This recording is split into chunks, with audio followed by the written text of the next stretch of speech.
Le 6-9, France Bleu Azur. Et on vous donne l'actu évidemment le matin, on le fait en niçois avec Patrice Arnaudot. Bonjour Patrice. Bonjour Arnaud. On parle ce matin d'un peintre qui a vu le jour un jour de Noël. C'était en 1821, il va bientôt être mis à l'honneur par la ville de Nice. Ce peintre, c'est Emmanuel Costa. Un pintre tunasque. Né à Menton, Emmanuel Costa est issu d'une famille italophile et d'ailleurs il signera longtemps ses œuvres Emmanuel Costa, l'Italien.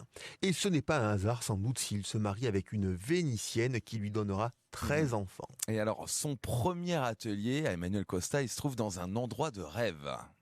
Ségur, l'atelier s'y trouve sur les terrasses.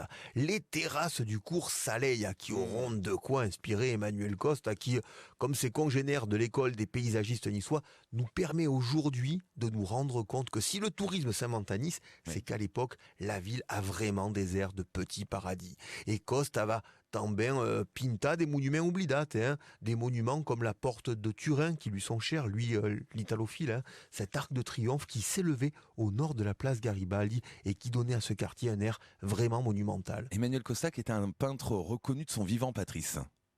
Ségur, es famous en Italia e fa l'admiration de la regina d'Inglaterra. Et on dit d'ailleurs que la reine Victoria lui aurait proposé de venir peindre à la cour d'Angleterre. Ma Costa avia refudat, trop attaché qu'il était à sa terre natale.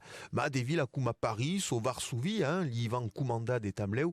Mais ce qui lui rapporte le plus à lui, comme tout à l'école niçoise de cette époque, ce sont les décors des demeures des riches hivernants qui s'attachent de leur service et apparemment le payent plutôt bien. En 1884, il réalise l'œuvre de sa vie.